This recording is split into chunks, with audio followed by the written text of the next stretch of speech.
Monsieur Lambert, la parole est à monsieur Olivier Falorni pour le groupe RRDP.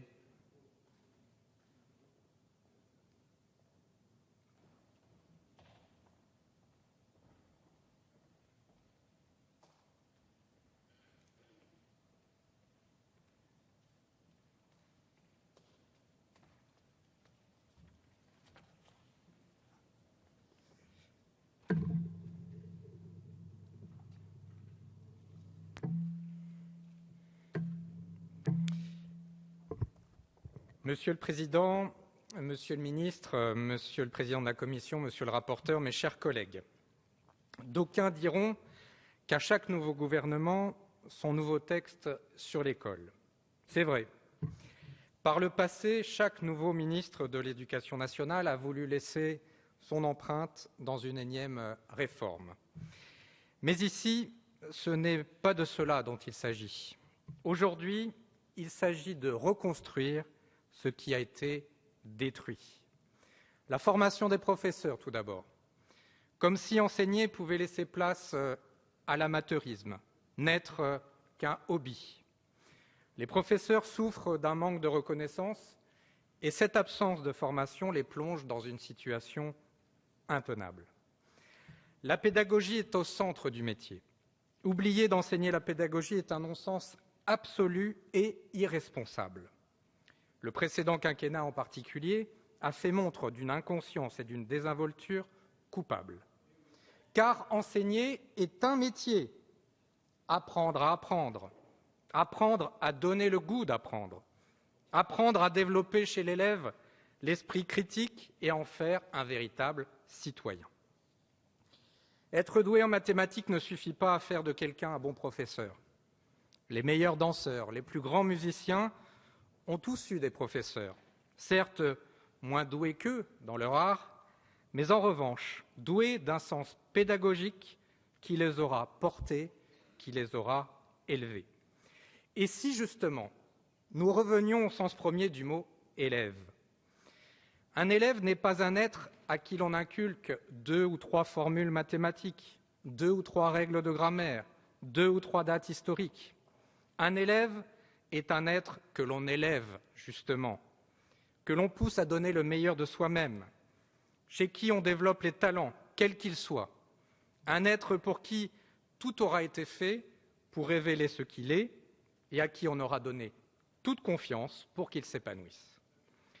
Tel est le rôle de l'école, Monsieur le Ministre, et je vous remercie d'avoir rendu au métier de professeur le sens qui était le sien. En effet, le projet de loi qui nous est soumis en seconde lecture dès aujourd'hui réinstaure la formation des enseignants dès cette année avec les écoles supérieures du professorat et de l'éducation. Rien que sur ce point, il est justifié de parler de refondation de l'école de la République. Enfin, la pédagogie retrouve ses lettres de noblesse. Outre la réinstauration de la formation des professeurs, c'est également le contenu des enseignements qui a été revu. Car l'école est le lieu d'où doivent sortir les citoyens de demain. L'école doit avoir une signification dans la construction individuelle et collective de ceux qui auront demain à jouer un rôle dans notre société. Et la réintroduction de la morale laïque à l'école participe à ce mouvement essentiel. Chacun le sait ici, la France et le monde traversent une période troublée, difficile. Notre monde est devenu plus fragile, potentiellement soumis à des tentatives de déstabilisation par des mouvements populistes ou intégristes. Alors il est certes plus facile de dompter des peuples que l'on aura plongés dans l'ignorance, dont on aura ôté la culture et tout sens critique. Mais toute nation qui permet à ses citoyens de penser, de se référer à leur histoire, de réfléchir, ne peut à terme qu'en être plus démocratique et plus forte. Alors oui, réintroduire une vraie formation professionnelle et apprendre aux élèves à réfléchir, tout cela a un coût. Mais si l'éducation coûte cher, l'absence d'éducation coûte encore plus cher à la société, en termes économiques, en termes sociaux et démocratiques.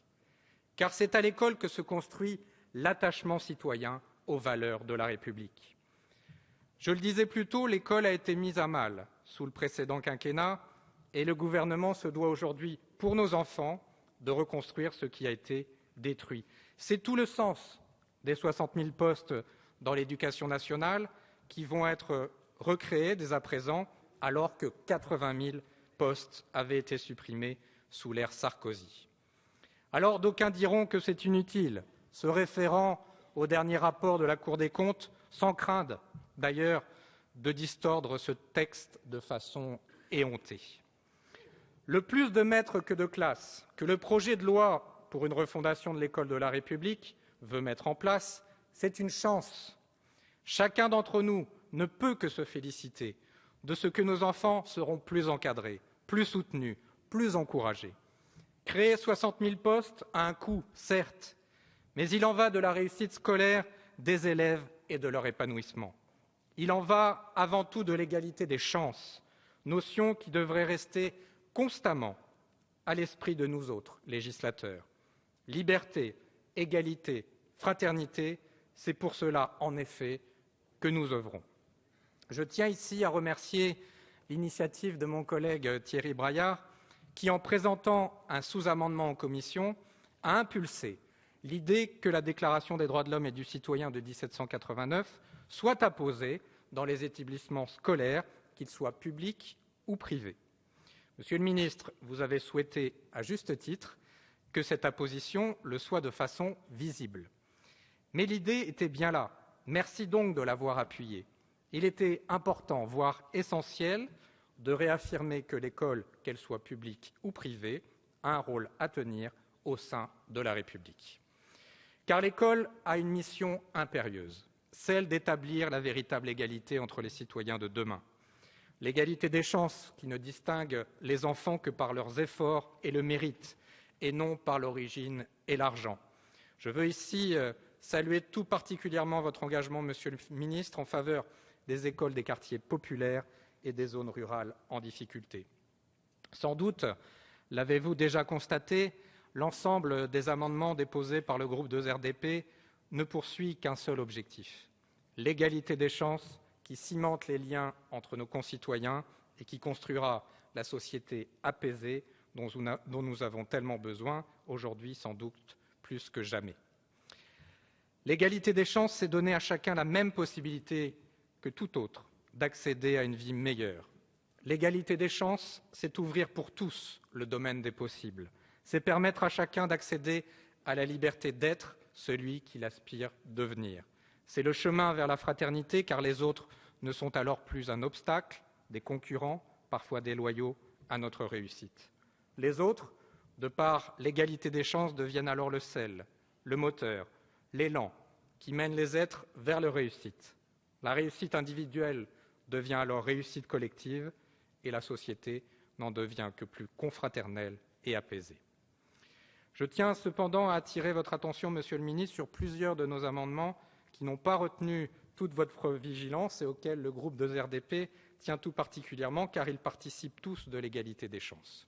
2 concernent l'inclusion d'un représentant d'association de parents d'élèves en situation de handicap au sein du Conseil national d'évaluation du système éducatif et au sein du Conseil des écoles supérieures, du professorat et de l'éducation. Il s'agit d'amendements aux articles 21 et 51 du projet de loi. L'école n'a pas seulement pour mission d'assurer l'accueil des enfants en situation de handicap. Il ne s'agit pas de se contenter d'adapter les locaux en mettant une rampe d'accès ici ou là pour permettre à des élèves en fauteuil roulant d'accéder aux salles de classe. Il s'agit pour nous avant tout de faciliter leurs apprentissages par des méthodes pédagogiques adaptées à leur handicap. Inclure les associations de parents d'élèves en situation de handicap au sein des 2 instances que je viens de citer est une chance supplémentaire donnée à ces enfants qui pourront bénéficier de l'évolution des connaissances pédagogiques les plus adéquates et les plus innovantes à leurs problématiques. Le groupe 2RDP a également choisi de maintenir plusieurs amendements aux articles 30 et 51 qui concernent directement la formation des professeurs aux problématiques des élèves en situation de handicap et des élèves intellectuellement précoces. Pour ces derniers, qui n'ont bien évidemment pas de reconnaissance délivrée par les MDPH, les chiffres sont préoccupants. Phénomène mal connu et difficile à évaluer, ils se retrouvent pour les 2/3 en situation d'échec scolaire. C'est intolérable et tout doit être fait pour renverser la tendance. Je compte sur vous, Monsieur le Ministre, pour engager les réformes nécessaires en matière de formation des professeurs sur ce point. Par ailleurs, le groupe 2RDP soumet à votre approbation un amendement à l'article 21 visant à favoriser le développement du numérique à l'école, tout en veillant au respect de l'égalité des territoires. Il en va ici aussi du principe de l'égalité des chances. Enfin, le groupe 2RDP souhaite soumettre le redoublement des élèves à une condition impérative, qu'il ne soit envisagé que si l'enfant peut en tirer bénéfice. Il s'agit de nos amendements à l'article 25 bis du projet de loi et à l'alinéa 111 de l'annexe. S'il est certes mentionné que le redoublement doit rester exceptionnel, il nous semble nécessaire de réaffirmer que la préoccupation première est celle de l'intérêt de l'enfant. Nous espérons là aussi être entendus sur ces 2 amendements. Pour conclure, Monsieur le Ministre, votre projet de loi est un texte qui replace nos générations futures sur la voie des connaissances, sur la voie de la culture et de la mémoire retrouvée. C'est avec enthousiasme que nous avons travaillé sur ce projet de loi et c'est avec enthousiasme que nous pouvons à nouveau voir l'avenir de nos jeunes et de notre société retrouver les conditions nécessaires à son épanouissement et à son apaisement. Je vous remercie. Merci, Monsieur Falorni.